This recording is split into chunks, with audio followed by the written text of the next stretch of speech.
Bonjour à toutes et à tous et bienvenue pour cette vidéo. Ben oui, à chaque fois on dit nouvelle vidéo parce que c'est la nouvelle vidéo après la nouvelle vidéo. J'espère que je ne vous ai pas trop bousculé dans ma précédente vidéo.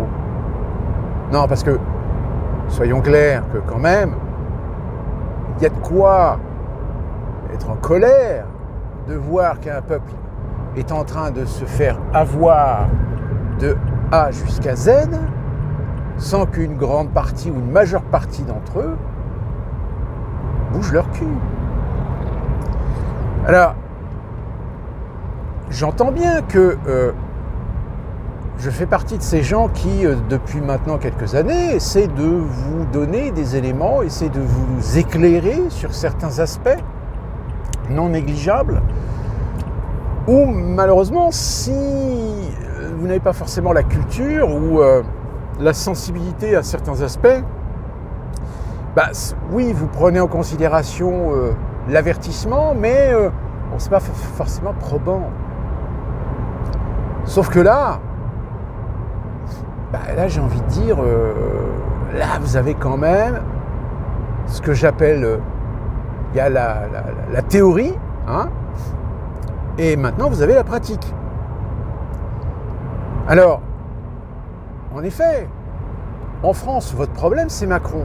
Sauf que Macron, vous l'avez élu. Enfin, pas vous en particulier, mais le peuple français l'a élu. Mais l'a élu.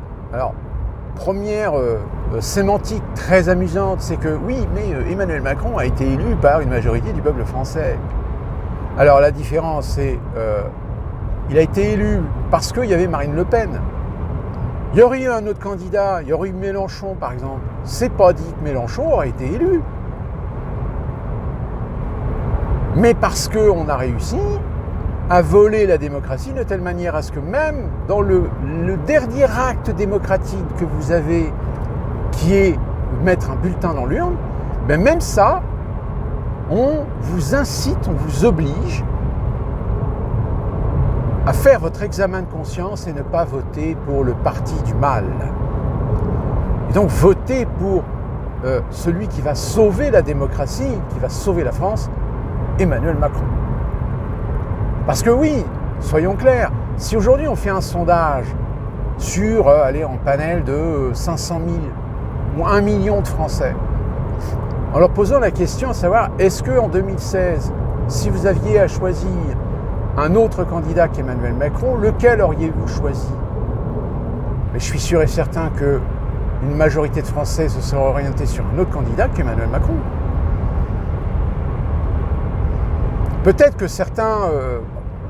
par contre, l'opinion est un peu faussée, puisque maintenant, on a quand même un recul sur déjà 5-6 ans de Macron dans la tête. Donc peut-être qu'aujourd'hui, peut-être que des gens revoteraient peut-être Sarkozy, allez savoir. Ou Hollande. Mais bon, vous savez que de toute façon, celui qui a commencé à dépecer le pays, c'est Sarkozy. Chirac a été le dernier président, on va dire, éthique, intègre. Enfin, intègre, attention, je parle en tant que président de la République française, agissant en tant que tel, défendant les intérêts de la France à l'échelle internationale. Bon, on est bien d'accord sur le principe. Mais depuis Sarkozy, de toute façon, Sarkozy, je rappelle quand même, Sarkozy, c'est celui qui a réintégré la France dans le commandement de l'OTAN, et c'est celui qui vous a fait avaler le traité de Lisbonne, alors qu'en 2005, vous aviez dit non à la Constitution européenne. Donc voilà, Hollande, lui, je pense que lui, il a complètement démoli au moins les 2/3 de conviction que pouvaient avoir un certain nombre de Français envers des valeurs de gauche. Hollande a trahi la gauche. Et pourtant, le mec, il est toujours là. On l'interviewe toujours sur les plateaux, il a toujours son mot à dire, donner des conseils même. Alors que le mec, il est quand même responsable d'une grande part de la destruction de la gauche. Un traître, finalement. Moi, j'ai envie de vous dire qu'aujourd'hui, comme je vous l'ai dit dans ma précédente vidéo, si vous ne bougez pas votre cul, vous êtes mort. C'est fini. Là, je l'ai mis en bandeau parce que c'est une info qui venait de tomber au moment où j'ai monté la vidéo. On a Macron, ça y est, qui relance l'idée de vouloir mettre la dissuasion nucléaire française dans un pot commun de défense européenne. C'est-à-dire que le mec, il en a rien à foutre. Il est en train... C'est-à-dire comme le... En gros, c'est comme si le mec... il vous empruntait votre tondeuse pour aller tondre son jardin, mais qu'il utilise la tondeuse pour tondre les jardins des autres en se faisant payer. C'est-à-dire qu'il utilise votre bien pour faire un profit. Et vous ne touchez rien, évidemment. C'est ahurissant. Qu'est-ce qu'il va faire En fait, il est en train de vendre la France encore plus à l'Europe. C'est-à-dire que là, de toute façon, il sait qu'il est mort. De toute façon, il sait qu'il ne peut pas se représenter. Donc là, maintenant, il va faire en sorte d'accélérer les choses de telle manière à ce que, petit à petit, vous allez voir, pour ceux qui sont conscients, pour ceux qui savent terrestre, pour ceux qui savent regarder, vous allez voir vos souverainetés disparaître les unes après les autres. Non content de la continuité de la destruction des services publics, que ce soit l'éducation, la santé, la sécurité, le social.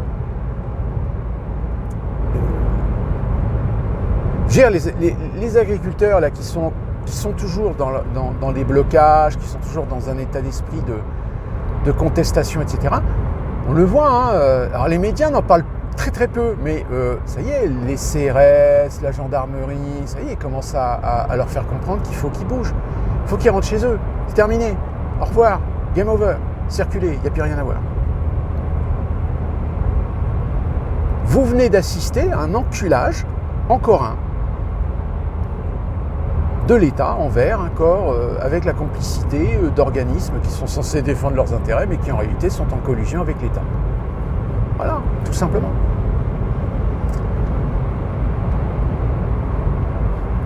Il y a l'affaire du RSA. Alors vous avez entendu, hein, le RSA. Alors le RSA, à partir du 1er janvier 2025, les bénéficiaires, enfin pour bénéfice du RSA, il faudra travailler 15 heures par semaine. 15 heures par semaine. Alors je vous ai déjà expliqué, pour l'instant il est prévu que ça soit 15 heures par semaine dans des organismes agréés. C'est-à-dire qu'on ne va pas autoriser des entreprises à se dire « Ah bah tiens, génial, on va pouvoir faire embaucher des gens au RSA, l'État va les payer, puis nous, ça sera gratos, ça sera tout bénef pour nous. » Non, il y a quand même des barrières, il y a quand même des garde-fous. Mais les garde-fous, ça ne veut pas dire qu'il ne va pas y avoir, à un moment donné, des règles pour pouvoir permettre à des entreprises d'avoir des dérogations. Mais, je vous pose la question, est-ce que ce RSA, avec 15 heures de travail quotidien, non, hebdomadaire, pardon, est-ce que ça ne vous rappelle pas quelque chose? Est-ce que, quelque part, vous n'avez pas l'impression que c'est une sorte de laboratoire à quelque chose d'autre?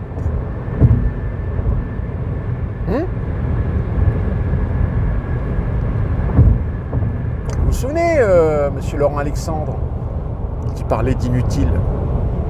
Parce que oui, avec la dématérialisation, la numérisation, la digitalisation,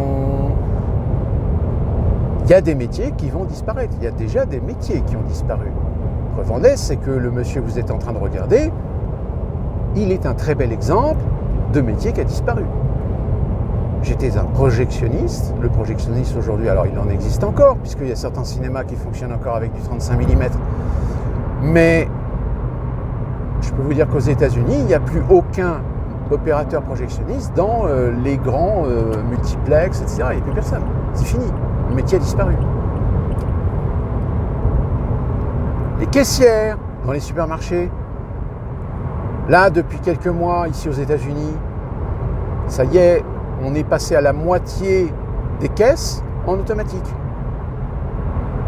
Et le reste des caisses qu'il y a, sur les 20 caisses qui restent dans les grands hypermarchés, il n'y a généralement que 2 ou 3 caisses d'ouvertes. C'est tout. Mais là, par exemple, les Walmart, ça y est, les Walmart sont en train de multiplier par 4 leur surface de caisses automatiques. À terme, les caissières vont disparaître.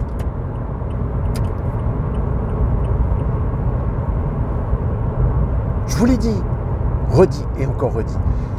Ce ne sont que des exemples de métiers, des métiers qui n'ont pas de spécificité et qui peuvent parfaitement être automatisés, voire même quand il s'agit d'une procédure vis-à-vis d'un client, le client, au lieu d'avoir un conseiller, au lieu d'avoir un vendeur, au lieu d'avoir un caissier, le client, on va le laisser se démerder tout seul. Pourquoi on se ferait chier à payer un vendeur, une caissière, comme ça, quand le client, de toute façon, on peut lui demander de se démerder tout seul. Qui plus est, utiliser des apps, des applications, pour acheter ses produits déjà à l'avance et juste passer en magasin pour le récupérer. Je vous donne un exemple. Là, ici, aux États-Unis, vous avez une enseigne qui s'appelle Best Buy, qui est électroménager, hi-fi, vidéo, etc. Là, ils sont en train de complètement refaire l'architecture de leur magasin. Je peux vous garantir, dans le magasin, il y a des produits phares, il y a des produits de marque évidemment mis en avant, mais sinon, il n'y a plus rien dans le magasin. En fait, le magasin, tu as juste à acheter tes produits sur Internet, et après, tu passes au magasin, si le magasin a du stock, hop, tu récupères, puis c'est tout. Même dans ces magasins-là, pendant un temps, il y avait des rayonnages de Blu-ray, DVD, etc. Là, il n'y a plus rien. Tout a disparu. Dématérialisation. Donc, je reviens au RSA. Ben oui, ça y est, vous avez compris. Le RSA, avec le travail 15 heures par semaine, n'est autre qu'un laboratoire pour le revenu universel. Ce fameux universel qui, pour ceux qui ne le sauraient pas, est un concept qui consiste à permettre à des gens qui n'ont pas de qualification, qui n'ont pas de métier à proprement parler, qui finalement ne servent à rien dans la société et ne peuvent pas travailler parce qu'ils ont, comme je vous l'ai dit, ils n'ont pas de qualification, ils ne savent pas faire grand-chose, des trucs comme ça. Mais ces gens-là, on ne peut pas... Pour ça, je fais la référence à Laurent Alexandre qui les appelle les inutiles, parce qu'on aura des inutiles du fait de ce que je viens de vous expliquer sur la disparition de certains métiers, et que fatalement, par rapport à la démographie, pareil, on s'inquiète de la démographie de la France, de l'Europe, c'est pour ça qu'il faut des émigrés, etc. Mais attendez, si vous avez des métiers qui vont disparaître, pourquoi vous voulez encore plus de gens ? Tout simplement parce que ça permet de faire du dumping social, parce que ça permet d'avoir des gens qui sont prêts à accepter des salaires moindres que ceux des salaires applicables par convention. C'est exactement ce qui se passe aux États-Unis. Pourquoi les démocrates, ils veulent un open bar, ils veulent ouvrir le robinet de l'immigration, tout simplement parce que ça permet à leurs copains industriels, financiers, etc., de pouvoir mettre sur le marché américain une main-d'œuvre qui est prête à accepter des salaires moindres que ceux que les Américains sont prêts à accepter. Logique. Donc le RSA, un laboratoire d'un revenu universel, le revenu universel qui serait un revenu qui serait donné donc à des gens, mais en contrepartie, évidemment, ça ne sera pas de l'argent gratuit. Donc ça sera par exemple un engagement de pouvoir travailler bénévolement pour la collectivité locale, dans un certain nombre de métiers, dans un certain nombre de secteurs de métiers, etc. Alors pareil, ça posera des problèmes parce que faire bosser 15 heures par semaine des gens sur des métiers, mais des métiers qu'on a réglementés, pour lesquels il faut des certificats, etc. Qui va financer tout ça? C'est vous, c'est la collectivité locale, c'est la collectivité.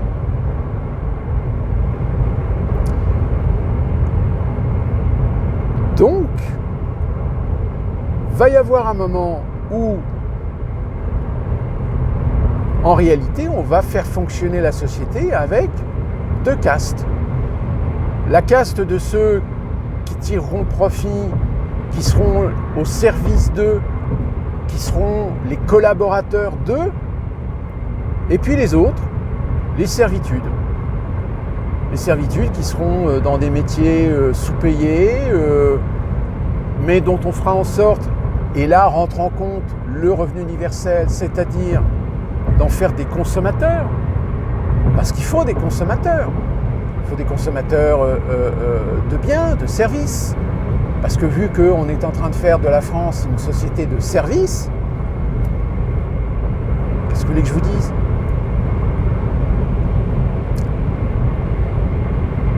Et puis, évidemment, il y a cette affaire du Mercosur qui met en plus, qui en remet une couche sur l'ultralibéralisme, qui en remet une couche sur les produits qui vont se retrouver en concurrence avec des produits de pays d'Amérique du Sud, de pays d'Amérique latine.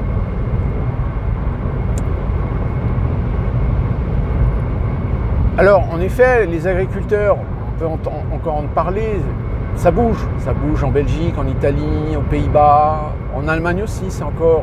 Mais en France, oui, on va voir ce que ça va donner.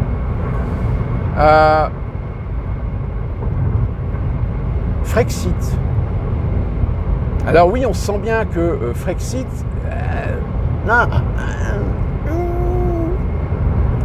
rien que le mot, ça fait grincer des dents. On l'a vu sur les plateaux télé, certains qui ont tout de suite repris certains agriculteurs qui parlaient justement qu'il fallait sortir de l'Union européenne. On dit non, surtout pas, non, on ne peut pas, c'est fini.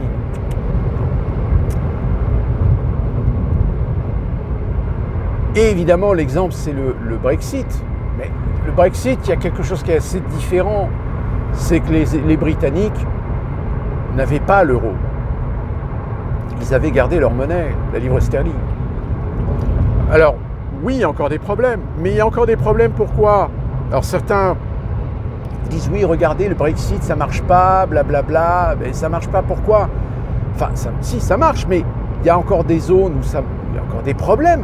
Mais il y a des problèmes, pourquoi ? Parce que ce sont des réglementations, ce sont des normes qui doivent être réformées en réunion, en accord, en traité avec l'Union européenne. Sauf que l'Union européenne, elle fout des bâtons dans les roues. Parce que la Grande-Bretagne veut réaligner un certain nombre de normes, de lois, de textes qui les obligent encore avec l'Union européenne. Mais l'Union européenne, elle met le frein. Donc du coup, il y a certains secteurs où c'est compliqué parce qu'ils doivent continuer à fonctionner avec des lois qui ne peuvent pas être réformées parce que l'Union européenne traîne des pieds à signer des accords. Enfin voilà, l'Union européenne empêche, en réalité, entrave le bon fonctionnement de la transition vers le Brexit. Salopard. Et je vais terminer par un truc qui va arriver, là, je pense, cette semaine, et qui, là, fait rend colère tous les médias mainstream, rend colère tous ces gens qui détestent Poutine. On a le fameux journaliste très conservateur, je le précise, Clarkson, qui a réussi à avoir une interview de Poutine. Et donc il est actuellement à Moscou. L'interview sera diffusée en live sur X gratuitement. Vous imaginez là, Musk, là, il va avoir les oreilles qui vont siffler, parce que Parce que là, vous avez tout le monde là qui est en train de remuer la queue parce que, rendez-vous compte, Poutine, Elon Musk donne une tribune à Poutine, c'est pas normal. Écoutez, qu'est-ce que vous voulez que je vous dise ?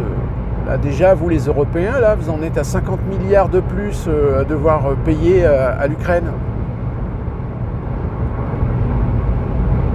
Ah bah c'est sûr, hein. Il y a les élections en Russie, donc même si on sait que le résultat, on sait comment ça va donner, comment ça va finir. Mais rien que le fait que Poutine puisse avoir le droit à une interview sur un réseau international, un réseau social international, mon Dieu, c'est le crime de lèse-majesté.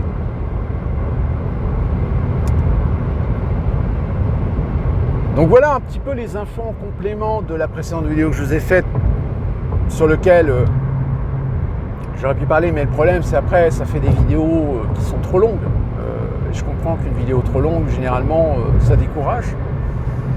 Donc considérez cette vidéo un petit peu comme un complément de la précédente. Et